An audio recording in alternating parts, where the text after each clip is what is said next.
Hello friends, it's John Lone King, and I am here with my next episode of From Profits to Properties, where I help you with business tactics to help you build your profits beyond your wildest dreams, and then I help you with strategies to help you take those profits and turn them into long-term wealth through investing in real estate, whether it's your primary home, a rental property, or a second home. I'm here to help you build wealth long-term through real estate.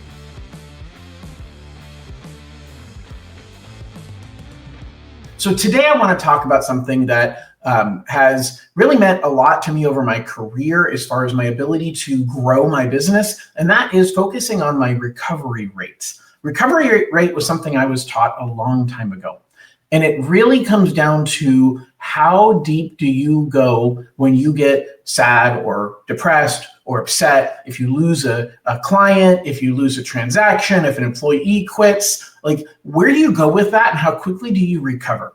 And it got me thinking about sports, because this is really, really a big deal in sports. And if you played sports at all, you likely heard this concept. And I had a coach tell it to one of my kids recently, and they said, you know what, there's two things I want from you. I want you to have a really, really short memory, and I want you to have an extremely high amount of confidence. And I thought, man, that is literally the simplest way to put what recovery rate is all about. It's about having high confidence, whether you are really sure that you're good enough, whether you're sure that you deserve what you've got. Having a high amount of confidence will get you a long ways. There's a concept called imposter syndrome. And imposter syndrome means, I don't know if I'm good enough. I don't know if I've earned this. I don't know if I'm worthy. I'm going to get found out because here I am being recognized and getting these accolades, or being put on stage, and everybody's going to find out that I'm really an imposter and I'm not who they think I am. And that is the exact opposite of having confidence. Now, I'm not talking about the fake it till you make it confidence, but I am a little bit, because the truth is, I'm not talking about faking it, but I'm talking about believing in yourself, believing in yourself beyond what you actually feel on the inside. Because success does not feel like success while it's happening. And so while you're in the middle of succeeding, whether you are, there's a saying, whether you think you can or you think you can't, you're probably right. And that plays in here, because if you have confidence and you think you can, you're probably right. But if you doubt yourself, if you think I'm an imposter, I'm not good enough, then you're probably right.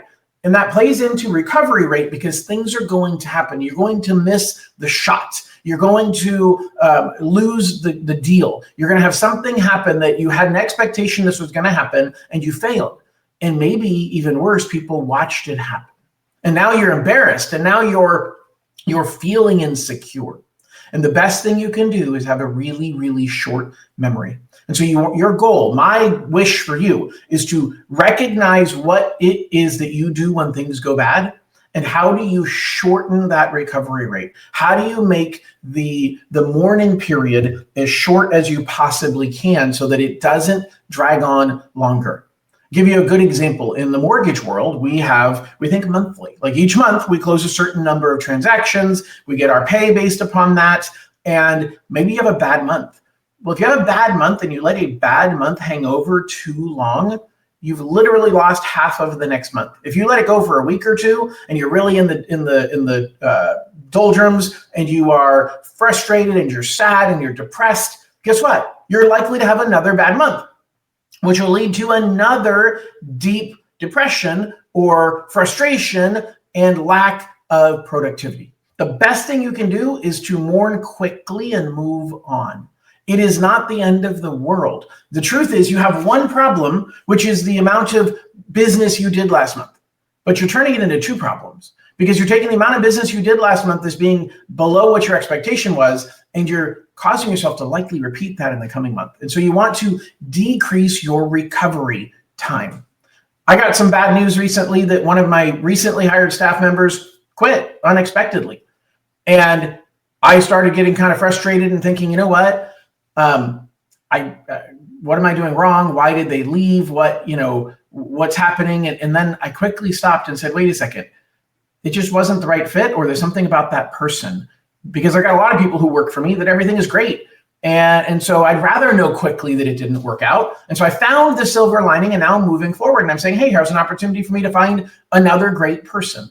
You can't put all your eggs in one basket. And when it comes to your recovery rate, you have to stop and think to yourself, is this the end of the world? Is this the end of everything that I am and everything that I expected? And some things come close, okay? Some things, the death of somebody really close to you, a divorce, those are pretty serious things that really do make you question and rethink the direction you're going in life. But here's the reality about that. Although you can't make the recovery rate as quickly as what I'm talking about in devastating situations like that, you still do have to recognize, hey, if I'm going to continue in the industry that I'm in, if I'm going to continue going down the road that I'm going down, do I want to have one problem or two? Because if you take that devastating situation, the loss of a loved one, the loss of your marriage, and you let it pull you completely away from your business, you've now created a second problem. And you really have a choice. It isn't as simple as the way I say it, but it kind of is. Because it's literally just a choice that says, hey, I'm going to pour my energy into A, or I'm going to pour my energy into B. And so having a short recovery rate, a quick recovery rate is really, really important, not just professionally, but personally. Recognizing the things that are within your control and the things that are not. The serenity prayer comes to mind here. And that you have to, A, be able to deal with and accept the things you cannot control, focus on and impact the things that you can control, but be able to actually recognize the difference. And that's the hardest part. What is within your control? And how do you make sure that you're focused on those things? How do you make sure that the next time that you are ready to take that shot, that in your mind you have confidence that I can make this shot, and that you've forgotten in your memory about the last shot that you missed? And this is really, really important, because baseball is a good example. I got a lot of examples today. Baseball is a good example about how you can go up to bat 10 times and you can strike out 6 of those 10 times, and you're actually a leader because 40% of the time you got a hit. 60% of the time you failed. More than half the times you got up to bat, you failed, and you're still one of the best. And so the idea is get more at bats and recover quickly from the failures, because failures are going to happen. Go out and recruit and hire that new person. Go out and search for a new client. Go out and do a new proposal and a bid. Go date somebody else. I don't know. But my point is, don't dwell too long. Give it a proper amount of energy. Give it a proper amount of review. What can I learn from this lesson? Because the other thing that I learned a long time ago that I was reminded of recently is you either win or you learn. Never, ever lose. Never lose. But that also means don't lose the lesson. Because if you lose the lesson, then you've lost. You need to make sure that you've learned. And so you win or you learn. It's that simple. Now, I'll pivot. Won't do a commercial today, but I'll pivot to how does this apply to people who are building a real estate portfolio? First of all, you're going to miss out on that house. You're going to go out, especially if you're searching for a primary home. You're going to go out and you're going to be searching for a home, and you're going to say, oh my gosh, this home is the perfect home. As a matter of fact, you're highly unlikely, if you're normal, to want to live in a home, to picture yourself living in that home when you're trying. Let me say that in a different way. When you're looking for a primary home, it is rare that somebody's looking at it statistically. Most people are looking at it emotionally, which means if you're ready to write an offer, it means you can picture yourself living there. The hardest part is you're not going to get every offer accepted. And I've had a lot of people who have been searching for their primary home or searching for a vacation home, and they gave up. And the reason they gave up was because they couldn't deal with the emotional issue of losing out on the home that they pictured themselves living in, the home that they pictured raising their children in, the home they pictured their grandchildren coming and spending time with them in.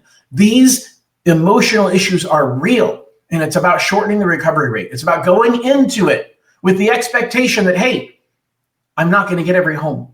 I'm not going to write an offer on a house if I don't picture myself living there.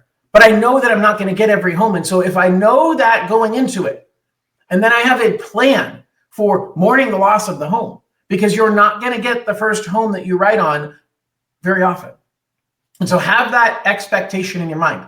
Now, if you're buying a rental property, you actually need to make sure you're thinking the opposite. You need to make sure that you're thinking not of what would make a great home for you to live in, because that's the other mistake. That has nothing to do with recovery rate, but it does have to do with what we're talking about, being emotionally vested in that home.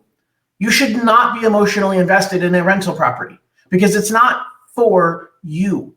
It is rare that your target tenant is actually the same as you. Most commonly, they are looking for different things in a home than you are. And so when you go and look for that rental property and you're trying to pick out a great rental property, do not picture yourself living there and saying, well, I would love all of these features, so clearly my tenant will. The answer is, yeah, maybe they will, but will they pay more for them?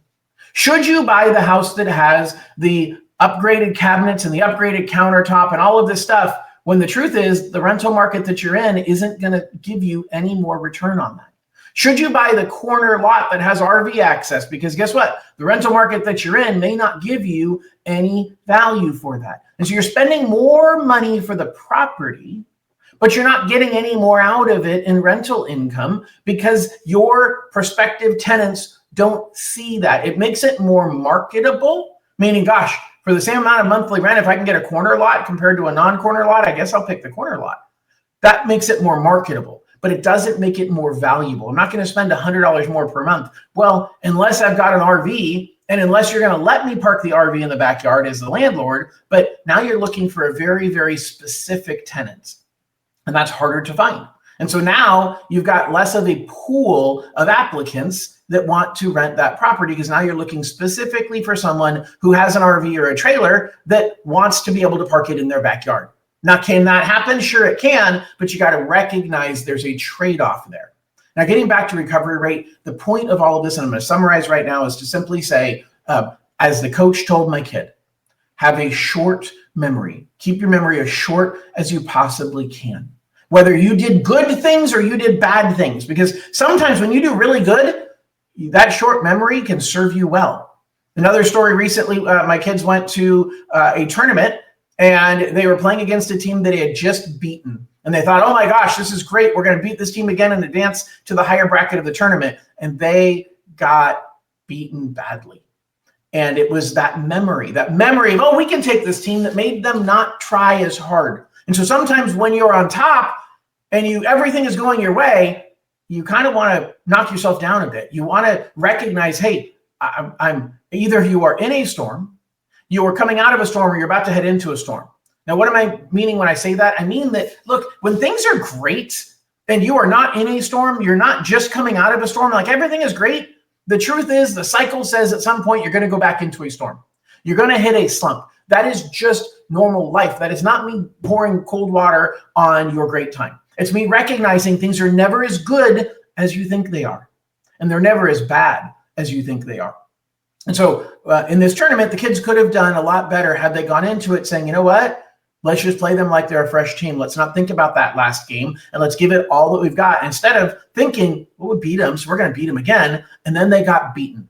And so you need to have a short memory, whether that is remembering good things or bad. Have a very, very short memory, but have confidence. Believe that you can do it. Not overconfidence where you don't try, but have confidence that says, I believe that I can become a landlord. I believe that I can grow my wealth through real estate. I believe that I can be an entrepreneur and quit my job and go do what I believe I'm passionate in doing, and that I can build long-term wealth for my family. Have that confidence and know that you're going to get knocked down over and over and over again.